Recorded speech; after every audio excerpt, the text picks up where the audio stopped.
Bonjour à tous, de la lumière pour un nouvel épisode de Cinémaniacs. Aujourd'hui, on va s'attarder à des... comment on va dire?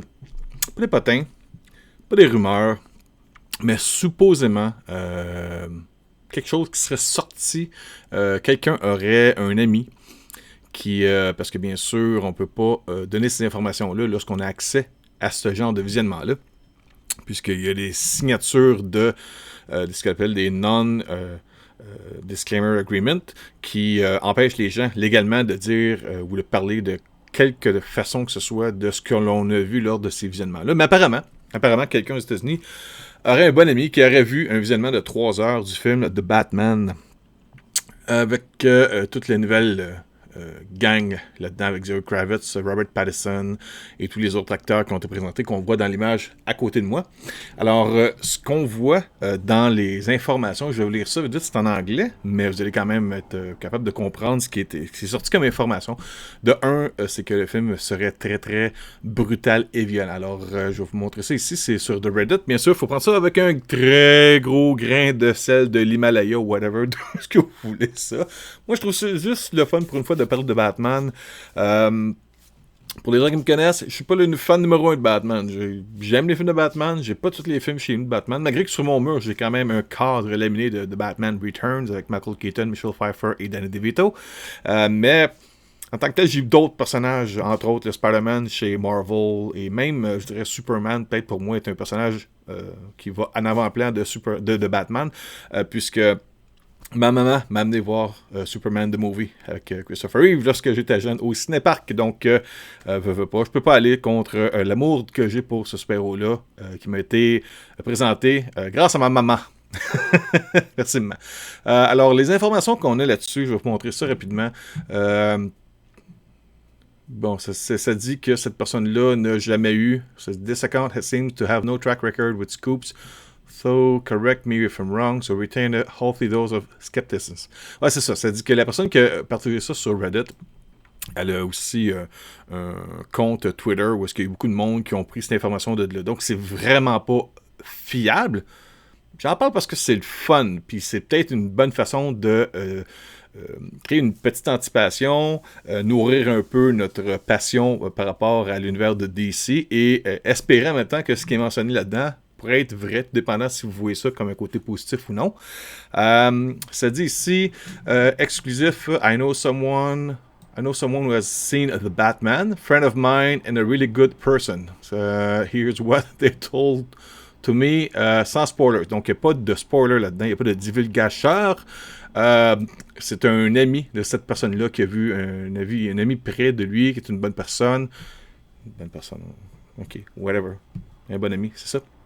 Alors, ça dit que The Batman serait un genre de film d'horreur, très, très visuellement saisissant, very dark, très sombre, assez épeurant. Paul Dano is fucking crazy. Ça, c'est un des personnages dans le film. So fucking scary, I loved every second. Donc, c'est Paul Dano, je pense, qui fait en français, on appelle ça le Sphinx, le Riddler, je sais pas s'il y a un autre nom, mais en tout cas, en français, depuis la série de 67, c'est un nom qu'on lui a donné, le Sphinx. Et j'imagine qu'il y a une raison pour appeler ce personnage-là le Sphinx. J'ai pas fait les recherches. Puis j'ai jamais vraiment trippé, sauf que là, on a vraiment l'impression de présenter un personnage assez fucké comme présentation. La version qu'ils ont vue, ou que cette personne-là aurait vue, serait 3 heures, d'une durée de 3 heures. Souvent, les visionnements vont mettre des versions un peu plus longues et après ça, ils vont couper les petits bouts que les gens vont mentionner qui ne servaient peut-être pas à grand-chose dans le film. Donc, on peut s'attendre à un film de 2h15, 2h30 minutes, incluant le générique là-dedans. Ça devrait être la longueur à peu près de ce film-là. Et oui, ça devrait être le premier de 3 films, apparemment. Ça a déjà été mentionné dans les coulisses chez la Warner. Their thoughts on Zoe Kravitz as Catwoman. Bon, ce qu'ils pensent de Catwoman jouée par Zoe Kravitz. I have a million things to say about Catwoman. J'ai un million de choses à dire à propos de Catwoman. Elle est ma favorite. Bout de vierge, définitivement ma Catwoman préférée. Miaou. Moi, ça reste Michelle Pfeiffer. Comme je disais au début, j'ai un cadre dans mon salon, dans l'espace où est-ce que je prends le plus de temps séjourner pour regarder mes films et j'ai un cadre en arrière de moi. J'ai 3 cadres. Ben, j'ai une grande affiche de 6x8 de Dredd avec l'autographe de Carl Urban, mais j'ai un cadre de Aliens par James Cameron, j'ai un cadre de Alien 3, pas pour le film, mais pour le design avec le Baby Queen Alien. Je trouve ça vraiment un des plus beaux designs que je peux voir pour un poster de film. Puis j'ai le cadre de The Cat, The Bat and... The Bat, The Cat and the Penguin, où est-ce qu'on voit les têtes, les visages principaux des 3 personnages de Batman Returns. Et puis, Catwoman, pour moi, là-dedans, joué par Michelle Pfeiffer. Wow! J'ai fait des rêves en pensant à cette femme-là. Et mon Dieu, elle c'est le genre d'actrice que je dis souvent, là, elle va mourir belle. Elle est née, elle a commencé dans l'industrie du cinéma depuis très très longtemps et elle vieillit super bien, elle a un charisme incroyable, du charme, beaucoup de talent. Puis pour moi, ça reste ma préférée. Mais ça, c'est un effet de génération aussi. Il y en a beaucoup c'est Julie Newmar dans la version de 67. Et il faut dire aussi qu'il y avait de quoi là-dedans. Là. Si on essaie de se mettre à la place des gens en 67, puis il y avait cette Catwoman-là, ouais, ok. Bon, fait que apparemment que Zoe Kravitz dans le rôle de Catwoman était très très intéressante. À noter que celle qu'on a vue dans The Batman Rises, c'était affreux. J'ai détesté cette version-là de Catwoman. Pensez à propos de Robert Pattinson pour sa voix. Ça dit que sa voix, elle est parfaite à son opinion. Je comprends pourquoi on parle de la voix, parce que ça nous a marqué depuis Christian Bale qui faisait... j'essaie de... Mais il y avait une voix, là, très... C'était comme exagérée, ça se peut pas, là, parler de même, là. Swear to me! C'était... il voulait pas se faire connaître par sa voix, mais là, c'est parce que c'est comme... d'où il prend des gaz, Ça pensait à propos de la Batmobile. Holy fucking shit, that fucking Slade. Slade. Ok, je sais pas vraiment pourquoi il dit ça, mais... En tout cas, moi, j'ai vu les designs. Ça a l'air un look très années 70, modifié, hot rod, fucké débile, qui va déchirer les rues de Gotham City. Et puis, c'est cool parce qu'on revient un peu au début de Batman. Ça, c'est... je me rappelle bien, c'est supposé... Dans cet univers-ci, ça va se... Matt Reeves va expliquer qu'il faut visualiser cet univers, ce film-là, comme l'année 2, la deuxième année où est-ce que Batman existe.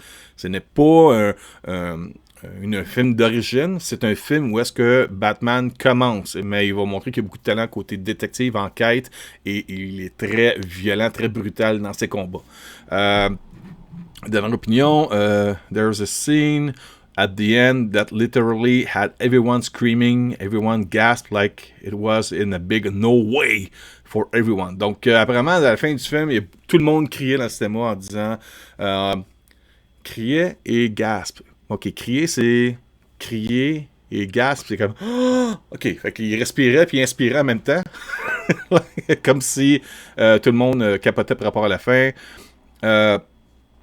Ça dit I don't give a fuck about Batman or DC, and even I clenched on to a knee and was shook. Ok, en voulant dire, la personne qui a vu le film mentionnait qui disait je m'en fous vraiment, j'écoute pas vraiment ces genres de films-là, mais ça, c'est une scène qui m'a mis à terre, carrément le genou à terre, tellement que c'était assez incroyable.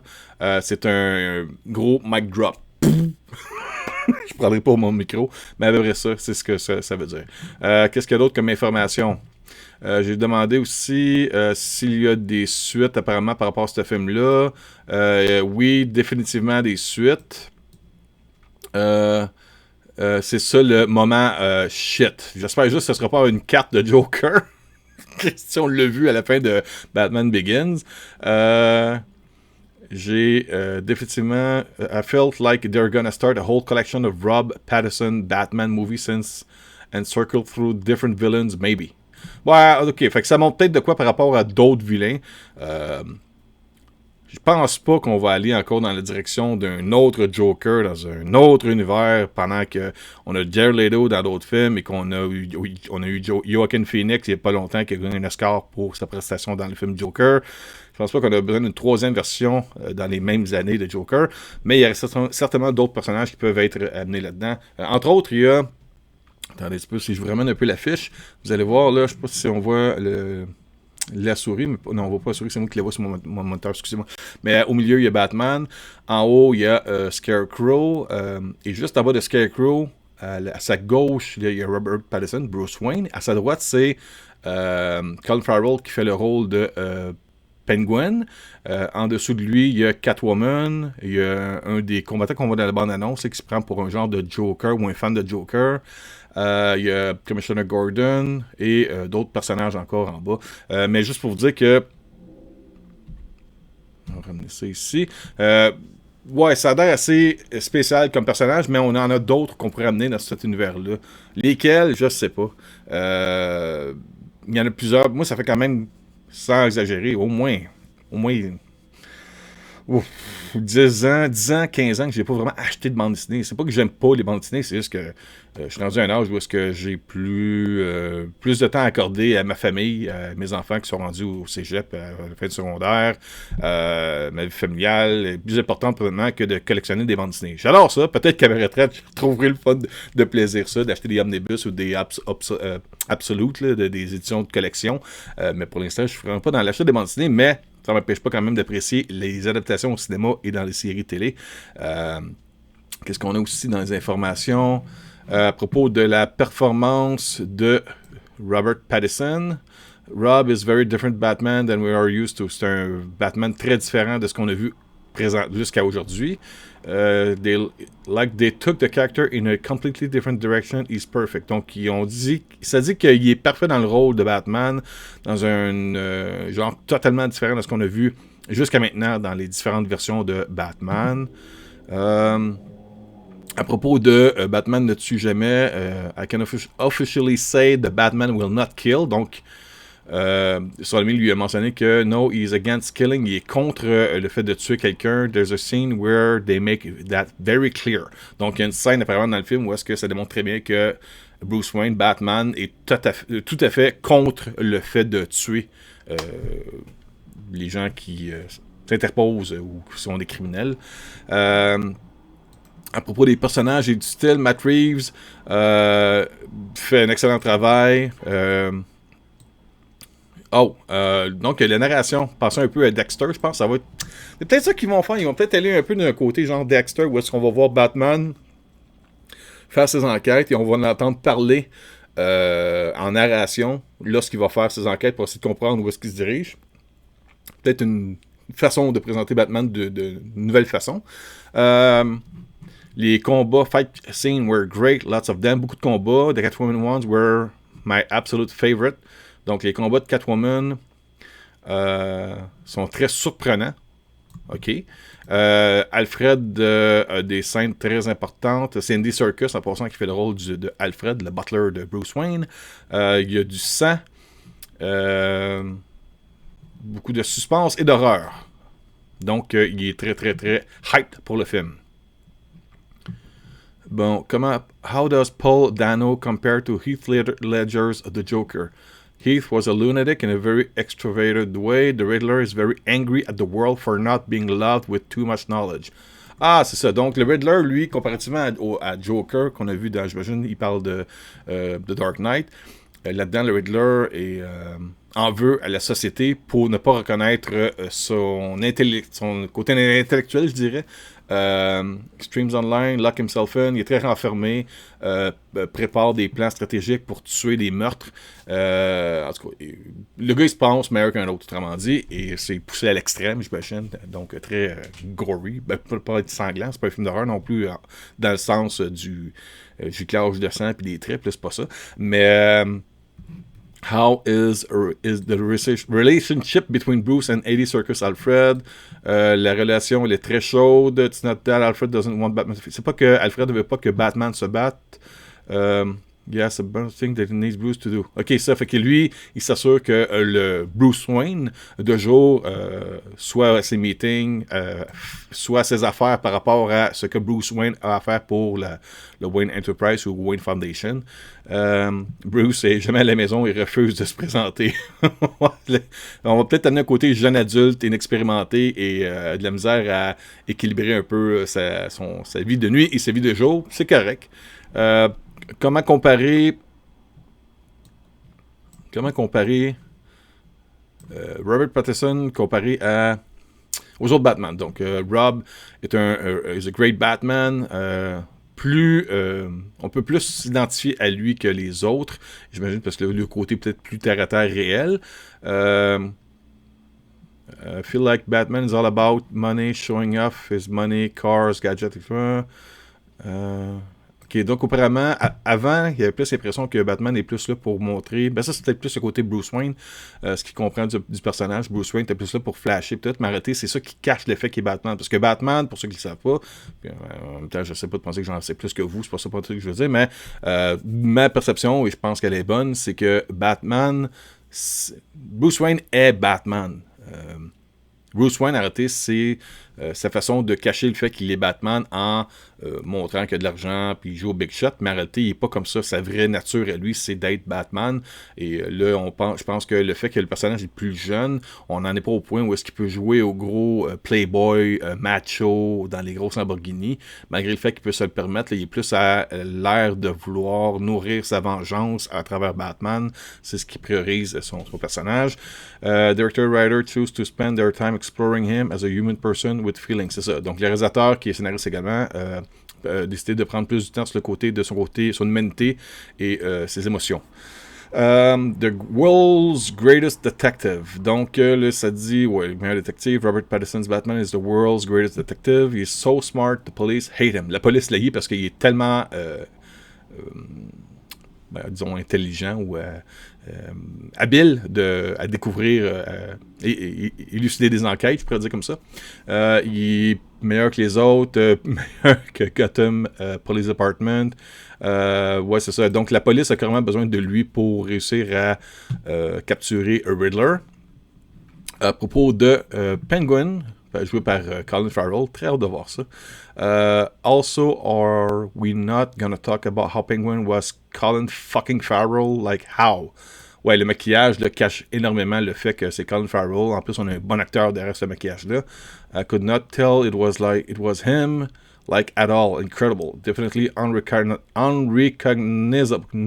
J'ai de la misère à le dire, excusez-moi. Il est très, très méconnaissable. Disons ça comme ça. Il a né très, très reconnu du fait qu'il est pingouin par rapport à il a un nez très prononcé. They gave him some crazy deep scars across his mouth, upper lip area. Donc, autour de la bouche aussi, il y a des cicatrices très, très visuellement prononcées. Scène où est-ce qu'il y aura du moumouchage, des embrassages, this movie as a kissing scene. Il dit pas c'est qui. Scratch that, kissing scenes. Ok, donc il y aurait peut-être plus qu'une scène où il y a des mamours. Faites-en ce que vous voulez. Bon, fait que c'est ça. Ça, c'est des informations qui sont sorties. Je sais pas ce que vous en pensez. Je trouve que c'est une bonne façon de pouvoir commencer à peut-être discuter par rapport à ce qui s'en vient de Batman. Je sais pas quand est-ce que ça s'en vient. Ça devrait être début 2022. Très bientôt, il y a le DC Fandom qui va être présenté où est-ce qu'on va avoir un update par rapport au film de Batman et plusieurs autres propriétés intellectuelles comme The Flash. Il va y avoir aussi Shazam. The Flash Movie, il y a le Shazam, Fury of the Gods, qui est la suite du film Shazam, Black Adam, qui va amener aussi Justice Society, et il y a aussi des oui-dire en arrière de ça, comme quoi qu'il y aurait de quoi avec Henry Cavill, qui va peut-être se présenter comme un personnage secondaire dans l'un de ses films, que ce soit dans Flash, vu qu'on va avoir affaire au multiverse. On va pas le même que Marvel, multiverse, bien sûr. Peut-être qu'il pourrait être avec The Rock, c'est un bon ami. Notez que les deux sont représentés par le même agent, qui est l'ex-femme de Rock. Donc, ils sont très bons amis et il y aurait de bonnes chances que The Rock veuille avoir Henry Cavill dans le film. Donc, ça fait très aussi. Mais en même temps, vu que déjà Justice Society se fait beaucoup de nouveaux personnages à présenter en même temps, donc je ne sais pas s'il serait là-dedans. On a vu ça, c'était pas Henry Cavill, mais on a vu un acteur qui représentait jusqu'à l'auteur d'en haut de son chest le personnage de Superman de Man of Steel à la toute fin du film Shazam. Donc ça pourrait être dans Shazam 2, mais encore là on a toute une autre histoire de mythologie que Fear of the Gods. Moi, je pense que ça va être dans The Flash. Je pense que dans The Flash, il y aurait de bonnes chances qu'on voit Henry Cavill dans le rôle de Superman peut-être arriver là-dedans avec le fait qu'il va avoir aussi Michael Keaton, avec Ben Affleck dans le film. Il va y avoir plusieurs versions de Batman. Et il y a une chose aussi à savoir. Je regarde beaucoup John Campea. J'essaie de pas copier ce qu'il fait. J'essaie d'être quand même mon style à moi. Mais John Campea, à un moment donné, avait une invitée qui est là assez souvent. Elle est actrice. Et puis, elle a des amis qui travaillent sur le film de Flash. Et elle a pas voulu spoiler quoi que ce soit. Elle est pas vraiment une fan de films de super-héros. Mais à un moment donné, elle a dit à John Campea comme quoi... elle savait beaucoup d'affaires. Elle dit, si tu veux, on appellera hors caméra. Je peux pas parler devant caméra, je veux pas être en marde. Mais elle dit, il y a ben des affaires dans le film de Flash qui ont même pas commencé à titiller nulle part sur le web. Donc, il y a beaucoup de surprises qui devraient arriver dans The Flash. Donc, ça pourrait être là-dedans qu'on voit Henry Cavill avoir quelques scènes dans le film en tant que Superman. Bon, alors... j'espère que vous avez aimé cette vidéo-là. Si vous êtes encore avec moi à la fin de cette vidéo, ben, je vous invite à vous abonner si vous ne l'êtes pas déjà à la chaîne YouTube de Cymaniacs ou sur la chaîne Twitch. Et puis également sur la page Facebook. Toutes ces places-là, c'est là qu'on offre nos épisodes. On en fait plusieurs par semaine. On n'a pas vraiment d'horaire fixe, mais sachez qu'on en fait de 3 à 5 épisodes par semaine. On fait des courts, on en fait des longs, dépendant c'est quoi le sujet. Alors je vous dis merci beaucoup, passez une bonne journée, une bonne semaine et bon film.